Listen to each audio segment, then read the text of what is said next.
malheureusement très fortement dans l'orientation, comment dire cela, restrictive des budgets de l'État.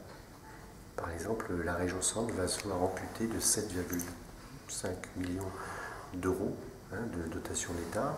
Elle n'a aujourd'hui plus de ressources fiscales, quasiment plus de ressources fiscales en dehors des dotations d'État. L'ensemble de son budget dépendant de ces politiques-là. Or, nous sommes dans des politiques qu'il faut bien qualifier d'austérité.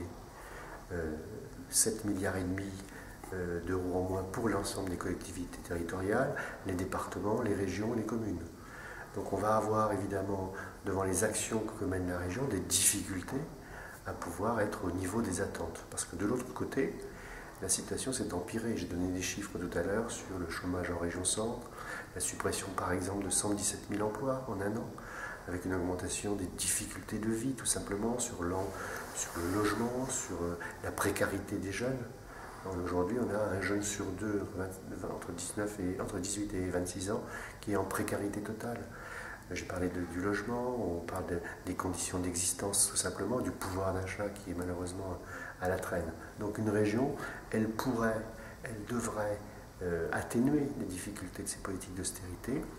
Elle est engagée, la région Centre est engagée. Aujourd'hui, ce matin, on a voté des dispositifs pour aider les jeunes, on va voter des dispositifs sur la question du logement social, on va soutenir par exemple les petites PME à innover. Bon voilà, la région elle est vraiment mobilisée, elle essaye de conduire sa politique. En même temps, elle le fait dans un contexte général d'austérité.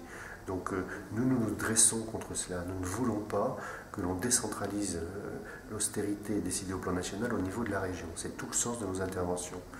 Il faut faire entendre la voix de l'ensemble des régions dans ce pays. Elles permettent aujourd'hui un investissement très important dans la construction de lycées, dans le soutien aux politiques de territoire, au niveau des communes, etc. Et donc en faisant cela, elle aide l'emploi, elle soutient l'emploi. Tout ce qui se fait en moins conduit effectivement des entreprises à avoir moins de marché, conduit la situation de l'emploi à se dégrader. Donc nous proposons que l'ensemble des régions se mobilisent pour dire, d'ailleurs on n'est pas seul là-dessus, beaucoup de régions le disent déjà, pour dire au gouvernement qu'il faut lever ces politiques d'austérité, il faut desserrer l'étau de cette austérité au niveau des régions. Et pour ça, on propose un certain nombre de mesures.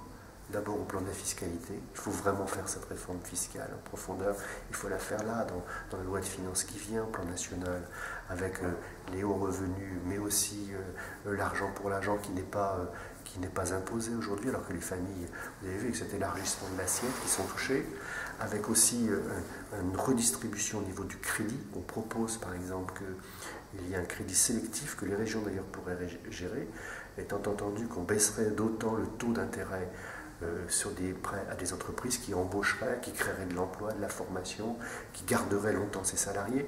Et puis, quand on spécule, quand on va sur les marchés financiers, on a des taux d'intérêt plus importants. Bref, les régions pourraient être au cœur des dispositifs économiques comme cela.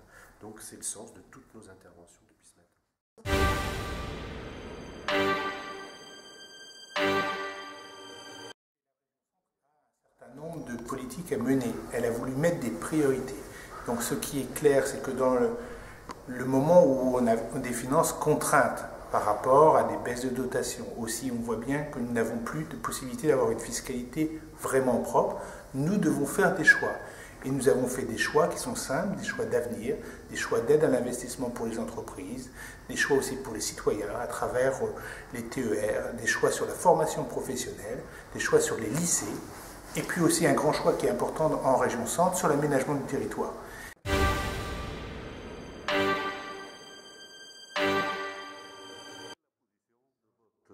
Formation politique par rapport à ces orientations. Est-ce qu'elles vous conviennent? Est-ce qu'elles ne vous conviennent pas? Alors, écoutez, c'est un moment important. Les orientations budgétaires, de quoi s'agit-il? C'est l'explication par le président, par l'exécutif, bref, par ceux qui ont le pouvoir à la région, de la politique qu'ils vont conduire l'année prochaine, c'est-à-dire en 2014. Et nous disons que dans la crise qui est si grave, qui touche notre pays et qui touche très fortement la région Centre, nous disons qu'on doit se mobiliser plus encore sur l'emploi. La région a lancé une bonne politique pour soutenir l'innovation. En revanche, elle est absente des territoires économiques qui ont des grandes difficultés. Du moins, elle était insuffisamment présente. Et donc, nous proposons qu'il y ait une grande politique qui soit mise en place pour soutenir les territoires en difficulté. Et nous proposons également, on sait qu'il y a eu 13 000 faillites en 2013, un chiffre jamais égalé. Eh bien, qu'il y ait plus encore d'accompagnement de ces entreprises. C'est vrai pour la création, c'est vrai pour la transmission, c'est vrai aussi pour les jeunes qu'il faut mieux accompagner lorsqu'ils ont un projet. Bref, la priorité absolue, c'est cette mobilisation pour l'emploi. Certes, il faut accompagner les emplois publics comme les contrats d'avenir, mais pour le reste, on sait bien que le développement de notre pays, le développement de la région centre, s'appuiera sur un réseau de PME, TPE, donc de petites, de moyennes entreprises. Seconde chose, le second reproche que nous faisons au Conseil régional, c'est de ne pas aller plus loin en termes de formation. Et pourtant, la formation professionnelle, c'est la clé de l'accès à l'emploi pour les chômeurs. C'est la clé pour les entreprises, pour trouver les personnes qualifiées. Et la région a une compétence et une responsabilité pleine et entière. Et je déplore que le gouvernement ait décidé de baisser très fortement les crédits qui sont donnés pour l'apprentissage. Moins 23% d'apprentis dans cette région. Or, on sait très bien qu'il y a un retard considérable de la France par rapport, par exemple, à l'Allemagne. Or que, pardonnez-moi, mais les métiers manuels, l'apprentissage, c'est cette ouverture sur tous ces métiers, souvent peu délocalisables. Et donc, la région devrait aller plus loin dans cette direction. Et la troisième chose, la région ne fait pas assez confiance à ses territoires. Les territoires, c'est tout ce qui se passe dans les pays, dans les agglomérations. Ça, c'est un vrai maillage. Et donc, il faudrait mettre un peu plus d'argent dans ces territoires, pour le très haut débit, pour les maisons de santé, une fois de plus pour le développement économique, pour l'accès à la culture et au sport. Et donc, vous voyez, si on priorise à la fois l'emploi, la formation et les territoires, on va redonner un cap, on va redonner une direction, on va redonner une stratégie à cette direction, à cette région qui n'a pas de cap, qui n'a pas de stratégie, et qui surtout n'a même pas mis une fois dans le document sur les orientations budgétaires, n'a pas mis le mot attractivité, alors que la région doit devenir plus attractive. Vous savez, l'attractivité, c'est la base du développement, ça s'appuie sur la confiance. On dit voilà, il y a un territoire où on nous accueille, on nous prend en main. Et bien derrière tout cela, c'est de l'activité, et c'est donc de l'emploi. Et en fait, la région, que fait-elle? Elle se dilue dans toutes sortes de politiques. Mais comme les moyens publics diminuent, que l'État nous donne moins d'argent, eh bien il faut se concentrer sur ces trois directions, emploi, formation, territoire. Cependant, la politique et stratégique de la région, elle a toujours eu un suivi depuis des années, mais par contre, les gouvernements précédents aussi n'ont pas toujours accompagné ces politiques, puisqu'ils ont fait des coupes budgétaires, etc. Est-ce qu'on peut reprocher à la région centre aussi de ne pas aller plus loin? Moi, ce que je reproche, c'est de se diluer. Je reviens à ce que je disais il y a une seconde. Quand vous avez moins d'argent, qu'est-ce que vous faites? Eh bien, l'argent qui vous reste à dépenser, vous le concentrez sur des axes stratégiques.